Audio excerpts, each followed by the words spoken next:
Message of the Comintern, SH, on occasion of Comrade Lenin's 154th anniversary. April 22, 1870 to April 22, 2024.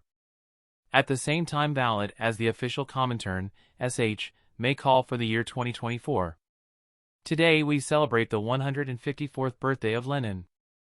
We greet the Leninists all over the world. As part of our centenary campaign, it is clear that on this day we are placing Lenin's teachings on 1 May at the center of this greeting address. What does Lenin teach us about today's May 1st?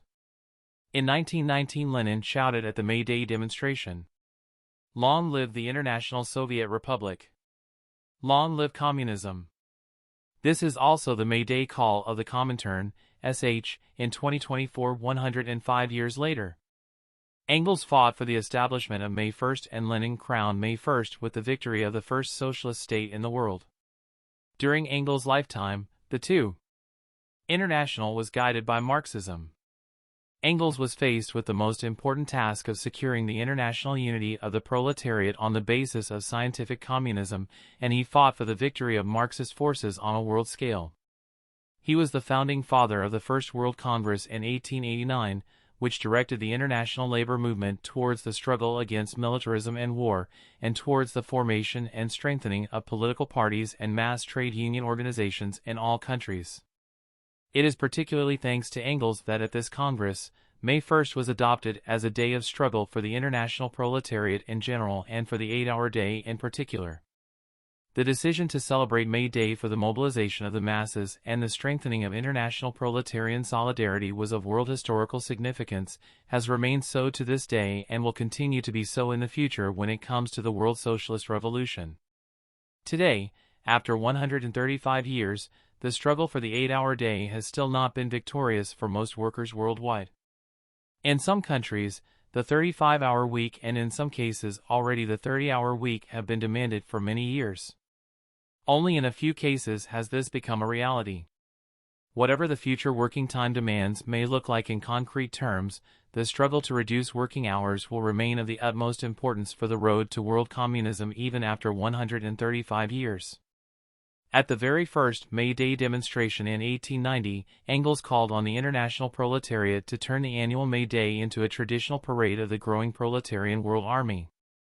The slogan, "Proletarians of all countries unite," as it was first put forward in the Communist Party manifesto in 1848, was carried onto the streets by the masses of workers worldwide on May 1, 1890. And today, on May 1, 2024, when the world proletariat has already been welded together as a class and is developing into a globalized world army, the Comintern's, SH, slogan must be carried onto the streets of all countries en masse, namely, "World proletariat, unite all countries in the struggle for the world socialist revolution." Engels recognized early enough the danger that the desire of the workers to unite internationally would be abused by opportunists striving for their leading role at the head of the international labor movement. And if we disregard May 1st in Lenin's and Stalin's Soviet Union and Enver Hoxha's Albania, on a global scale it was above all the reformists and revisionists who had a grip on May 1st and continue to do so until today's May 1st, 2024. We Stalinist Hoxhaists know that this will only change fundamentally with the world socialist revolution. If we look at the international development of May 1st today, we have to realize that open world fascism has gained increasing influence on May 1st and continues to gain influence with every new May 1st. What Stalin teaches us about the two twins of fascism and social fascism can also be applied to May 1st on a world scale. We remember both the social fascism of social democracy and Hitler's fascism, where the one as well as the other had banned the revolutionary 1st of May, suffocated it in blood, as on bloody May 1929 75 years ago, and finally turned it together into a fascist holiday. This collaboration between fascists and social fascists is still a great danger to the working class and its 1st of May today. Today, this danger increasingly exists on an international scale. The cause is above all the economic factors, the unstoppable process of decay in which world imperialism finds itself today and which Lenin already characterized back then as the highest stage of capitalism, as monopolistic, rotting, parasitic and dying capitalism.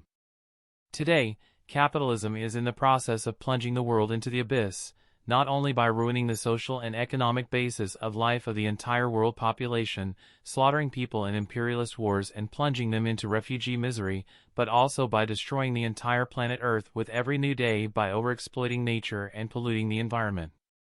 On May 1, 2024, we declare revolutionary war on this development. Lenin not only welcomed the founding of May 1 by decision of the Second International, but also actively fought for May 1 every year. Thus Lenin wrote in 1900 with secret ink from the Siberian prison. The unification of the working class, its union, is not confined to the borders of one country or to one nationality. The workers' parties of different states proclaim loudly and audibly the complete agreement, solidarity, of the interests and aims of the workers of the whole world. They come together in congresses, make common demands on the capitalist class of all countries, introduce an international holiday of the whole united proletariat striving for its liberation, May 1, and unite the working class of all nationalities and all countries into a single great workers' army. The unification of the workers of all countries is a necessity caused by the fact that the capitalist class ruling over the workers does not limit its rule to a single country. The rule of capital is international. This is the reason why the struggle of the workers of all countries for their liberation can only succeed if the workers act together against international capital. Lenin, Volume 2, page 101 to 102. When we defend the Second International, we defend above all the work of Engels and Lenin in it, especially their struggle against the traitors of the Second International. Friedrich Engels pushed through the May Day founding resolution against the resistance of the right-wing opportunists in the Second International. And we also defend Lenin, who continued to fight consistently against the betrayal of May 1 by the right-wing opportunists after Engels' death. In contrast to the reformists, Lenin represented the only correct revolutionary standpoint on May 1.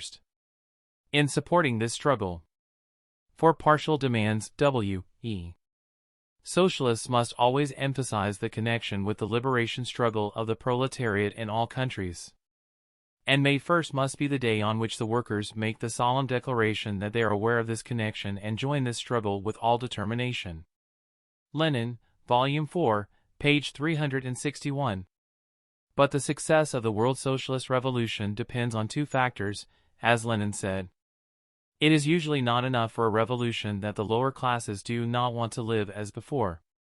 It is also necessary that the upper classes are unable to manage and govern as before. The policy of trusting the capitalists, their government, their reformist endeavors, their war and their offensive policy, such a policy is hopeless. Their bankruptcy is not far off. Their bankruptcy is inevitable. This will also be the bankruptcy of the ruling parties. The economic collapse is drawing ever closer. It is impossible to save ourselves from it other than through revolutionary measures by the revolutionary class in power. The demonstration of the international proletarian movement on this May 1 comes at a time of renewed war in Europe, war in the Middle East and outbreaks of war in various countries around the world. It is a 1st of May when two imperialist world war camps are increasingly openly preparing for a third world war with military adventures. As a result, this year's May Day is increasingly gaining the character of accelerating the expected world socialist revolution due to the intensification of the contradictions within the camp of world imperialism.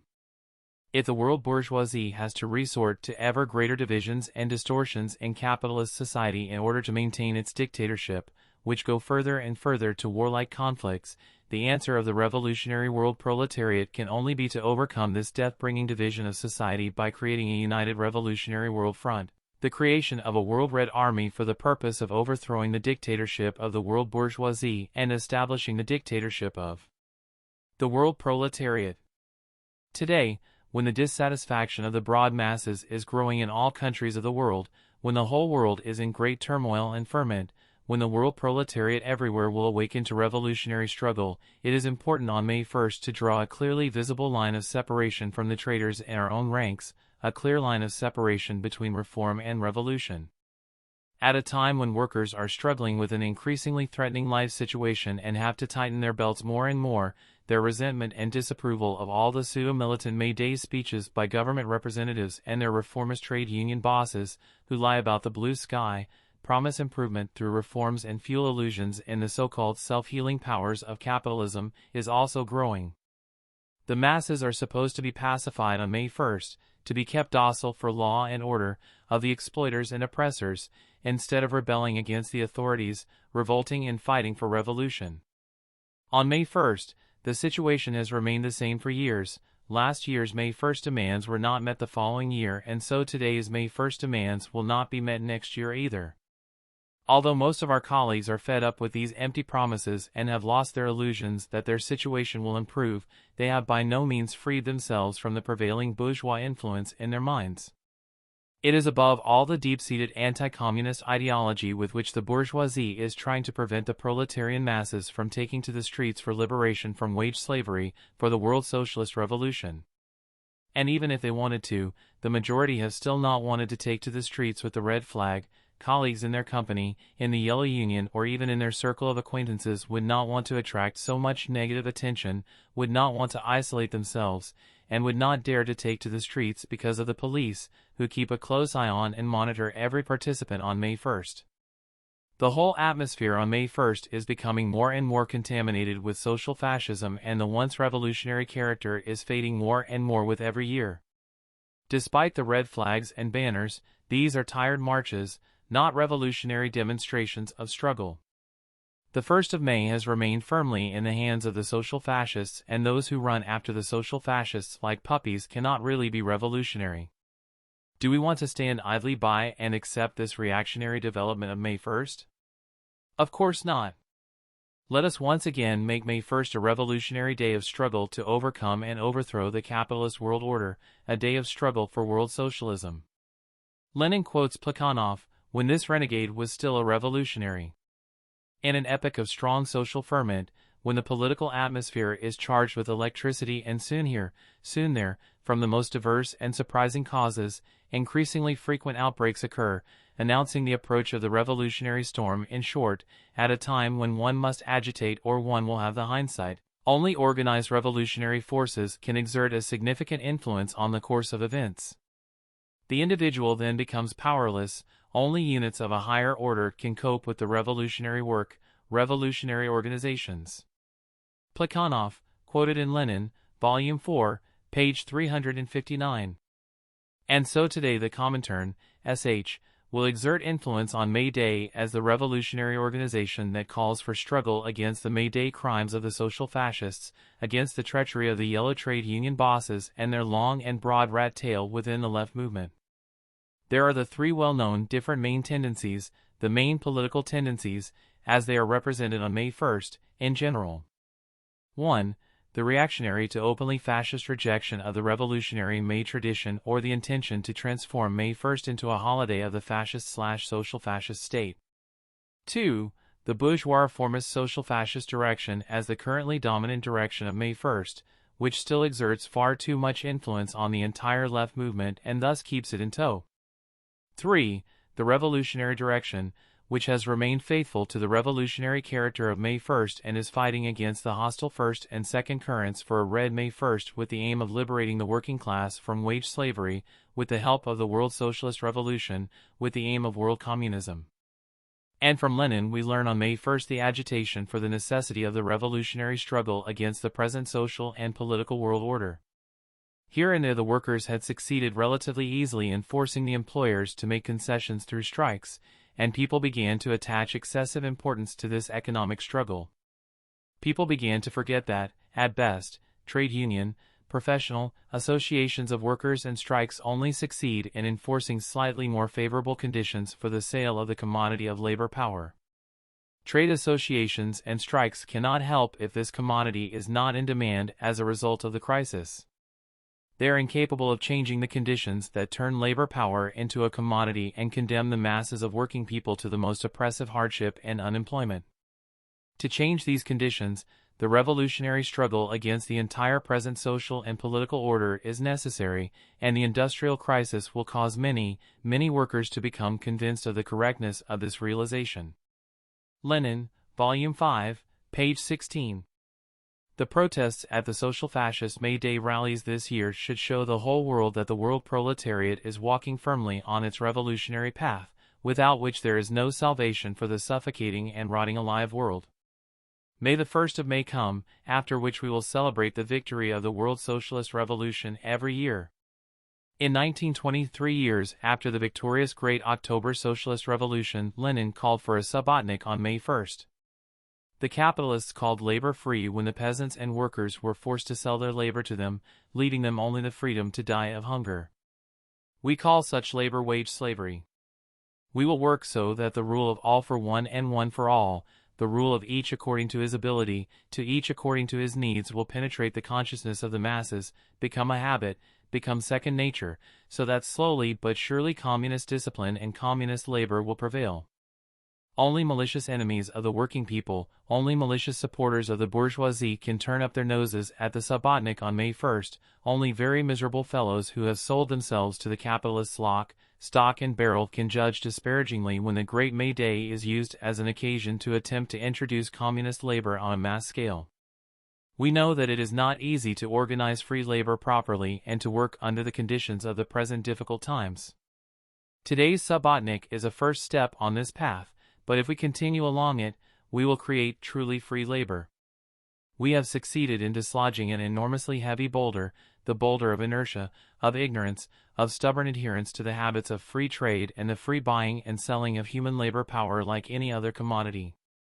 We have begun to shake and destroy the most deeply rooted prejudices, the most entrenched, oldest and most ossified habits. Our subotniks have made enormous progress in the course of a year. They are still extremely weak. But that cannot frighten us. We have seen how the extraordinarily weak Soviet power grew stronger before our eyes, thanks to our efforts, and became an extraordinarily strong world power. We will work for years and decades to naturalize, develop, expand and perfect the subotniks, to make them at home in our thinking and feeling. We are heading towards the victory of communist labor. Pervomaisky subotnik, May 1st subotnik, May 2nd, 1920. Fight in the spirit of Lenin for a May Day on which we celebrate the World Subotnik. The Day of Voluntary, World Communist Labor. Wolfgang Eggers. May 1st, 2024.